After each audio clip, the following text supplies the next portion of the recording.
Vous regardez i24 News et c'est l'heure de votre magazine sur le web. Aujourd'hui, nous vous proposons une édition spéciale, une édition dans laquelle on vous expliquera pourquoi Internet et les réseaux sociaux ont joué un rôle important, très important, même dans la diffusion de l'information tout au long de cette tragédie qui a frappé la France. Nous verrons comment l'émotion, la solidarité, mais aussi la colère ont envahi le web et très rapidement fait le tour du monde.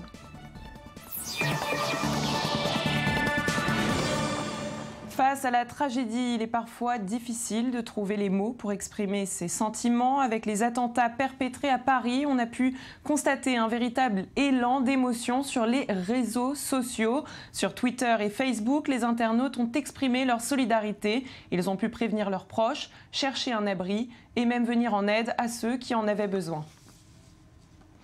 Le hashtag Pray for Paris, en français prier pour Paris, dépassait déjà le million de mentions dans la nuit de vendredi à samedi. Ces messages de soutien étaient très souvent accompagnés de dessins. Voici le dessin qui a été le plus partagé. Il représente la Tour Eiffel encerclée de noir. Il s'agit d'un symbole de paix, un symbole de paix créé par Jean Julien, un symbole qui par erreur avait été attribué au street artiste Banksy. Et pour aider les internautes à obtenir des nouvelles de leurs proches, un autre hashtag a été mis en place, Recherche Paris. Ce hashtag a été massivement partagé sur Twitter. À chaque publication, il était accompagné de photos et de noms de personnes recherchées. Certains étaient dans l'attente, certains ont publié de bonnes nouvelles lorsqu'une personne avait été retrouvée et d'autres, malheureusement, ont dû annoncer le décès de leurs proches. Et que ce soit en vers ou en prose, de nombreuses personnes ont décidé de partager des poèmes ou d'en écrire pour montrer leur soutien à Paris et à la France. Toujours accompagné de nombreux hashtags relayés des millions de fois. Plus de détails sur ces publications et partages avec Sarah Koskiewicz. Alors que 7 attentats ont eu lieu à Paris ce vendredi 13 novembre, les internautes se sont mobilisés sur les réseaux sociaux. Via différents hashtags, Twitter a joué un rôle essentiel pour informer, rassurer ou accueillir ceux qui étaient encore à l'extérieur ou potentiellement en danger. Sous le hashtag Porte Ouverte, des milliers de Parisiens ont organisé vendredi soir, sur Twitter, un vaste mouvement d'entraide pour héberger pour la nuit les passants bloqués à l'extérieur par les attentats et pouvant être en danger ou ne pouvant rentrer chez eux. Les Parisiens proposaient d'ouvrir leurs portes dans tous les quartiers de la capitale et en particulier sur les lieux proches des attentats. Le mot-clé Porte Ouverte s'est répandu si vite qu'il a atteint plus de 570 000 tweets. Avec tous mes voisins, on fait que ça en parler, parce qu'en plus on avait hier sur Twitter, les Parisiens ont mis en place un hashtag Porte Ouverte. J'avais accueilli des gens qui étaient eux-mêmes au Bataclan. J'avais accueilli un couple. Et bon, je pense qu'ils vont être traumatisés à vie. Ils ont eu du mal à dormir. Ils ont pu rejoindre leur mère qui habite dans le 20e après, parce que comme ils habitaient boulevard Voltaire, ils ne pouvaient pas rejoindre leur habitation. Mais vraiment dans le quartier, on le sent que c'est... Tout le monde est juste fatigué. Samedi matin, c'est le hashtag Recherche Paris qui a explosé sur Twitter pour retrouver des dizaines de personnes encore disparues dans les quartiers des fusillades. Solidaires, les internautes ont été extrêmement nombreux à relayer ces messages sur leur propre compte. On compte alors plus de 470 000 tweets. Facebook a également réagi assez rapidement dans la soirée et a mis en place une application qui permet aux utilisateurs de se signaler en sécurité à leurs amis. Pendant les attaques terroristes de Paris, un bouton vert Safe a été mis à disposition par Facebook. Cette application avait été lancée à l'occasion des catastrophes naturelles. Elle avait été inaugurée par Mark Zuckerberg, le PDG de Facebook, à l'occasion du séisme au Népal. Facebook l'a donc adaptée à ces attentats. Une large solidarité s'est matérialisée par des milliers de messages de soutien sur les réseaux sociaux, avec par exemple le hashtag Pray for Paris, qui a déjà atteint plus de 3,5 millions de mentions. Un hashtag qui rappelle bien sûr celui des attentats de janvier, Je suis Charlie. Émotion donc, solidarité aussi et entraide. Le hashtag Porte Ouverte a été utilisé plus de 500 000 fois dans la soirée. Il est même devenu le deuxième sujet le plus utilisé sur Twitter après fusillade. Xavier et Camille ont utilisé ce hashtag. Xavier a reçu Camille à son domicile. Ils ont accepté de témoigner dans cette émission. Xavier et Camille, bonjour. Bonjour. Xavier, comment avez-vous pris connaissance de l'existence du hashtag Porte Ouverte ? Tout simplement en suivant Twitter et en voyant que le hashtag était de plus en plus populaire. J'ai vu un premier message passer annonçant l'opération Porte Ouverte et immédiatement ayant un grand salon, j'ai proposé à la fois sur mon compte Twitter de pouvoir héberger des gens, mais aussi sur mon compte Facebook de pouvoir héberger des personnes de mes amis et de surtout pas hésiter à me contacter si des amis ou des personnes avaient besoin d'être hébergés dans mon appartement. Alors que s'est-il passé lorsque vous l'avez publié ? Au début, rien. Et en fait, j'ai vu le tweet de Camille qui indiquait qu'elle cherchait un hébergement pour la nuit avec 11 de ses amis. Et à la suite de ça, j'ai tout de suite répondu qu'elle était bienvenue dans mon appartement avec l'ensemble de ses amis. Et Camille, où vous trouviez-vous ce soir-là ? Alors en fait, on était dans un bar au milieu du parc de la Villette. C'est un endroit assez excentré de Paris. Finalement, ça nous a un petit peu sauvés, mais c'est vrai qu'on ne se voyait pas du tout traverser Paris justement pour rentrer chez nous, parce qu'on habite à l'autre bout en fait de la capitale. Et c'est vrai que penser à se faire héberger dans le quartier, dans l'arrondissement où on était, ça a été, je pense, la meilleure décision qu'on a pu prendre. Donc, vous ne connaissiez pas Xavier, hein. Comment avez-vous pris contact avec Xavier ce soir-là ?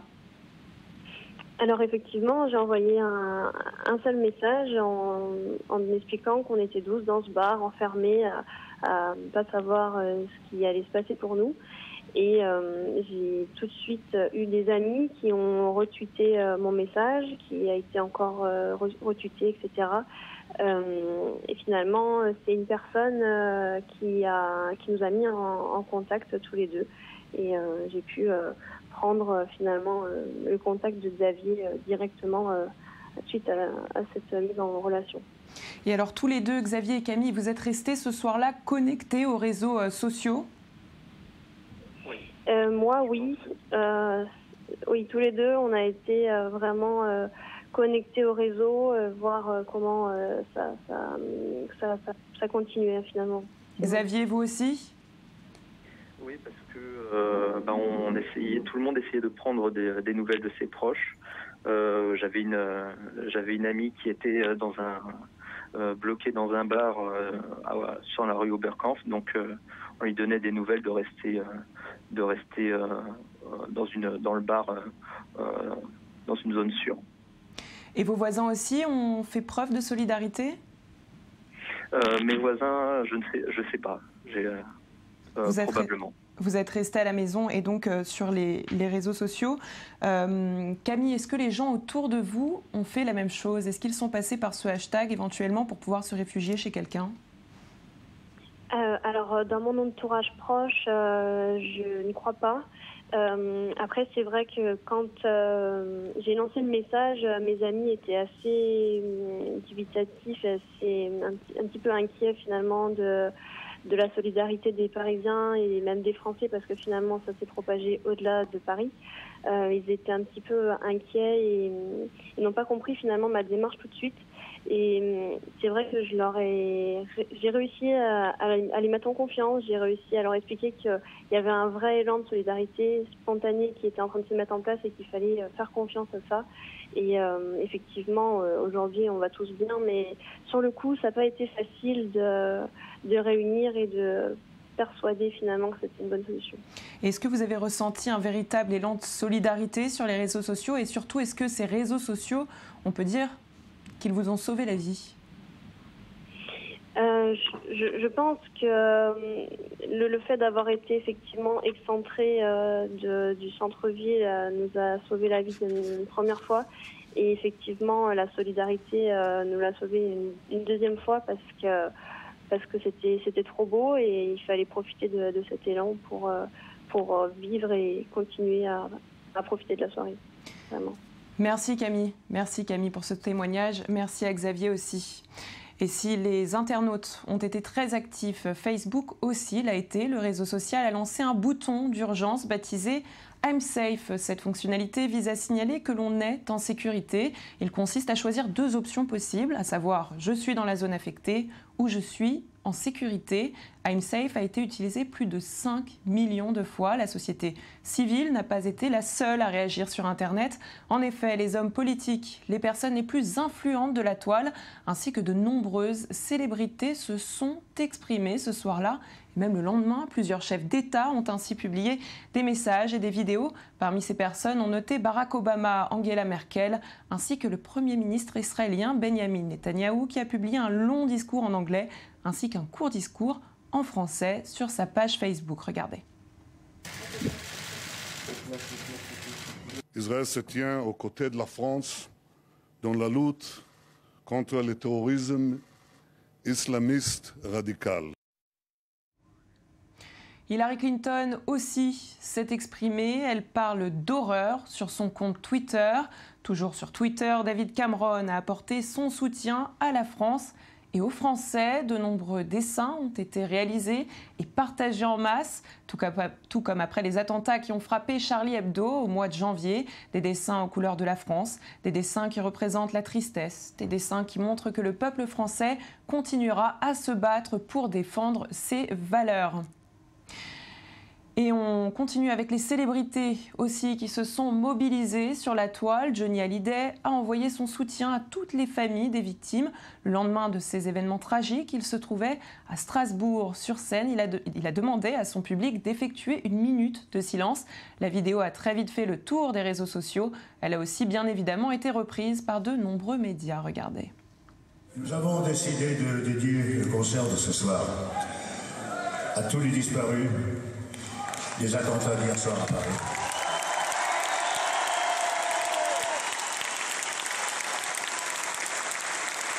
Ainsi qu'à leurs familles et à leurs proches. Je voudrais que nous passions tous ensemble, si vous voulez bien, une minute de silence pour leur rendre hommage.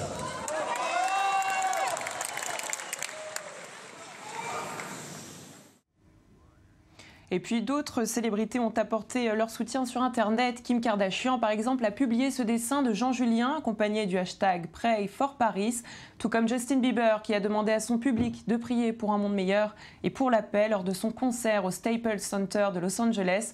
Des messages de soutien et d'amour, mais sur la toile, on pouvait aussi noter plusieurs messages de colère. C'est le cas du groupe Anonymous, qui a délivré une vidéo dans laquelle il s'adresse au monde et il appelle le monde à rester uni et menace les terroristes. Regardez. Hier, vendredi 13 novembre 2015, notre pays, la France, fut attaqué à Paris vers 22 h par de multiples attentats terroristes revendiqués par vous, l'État islamique. Ces attentats ne peuvent pas rester impunis. C'est pourquoi les Anonymous du monde entier vont vous traquer.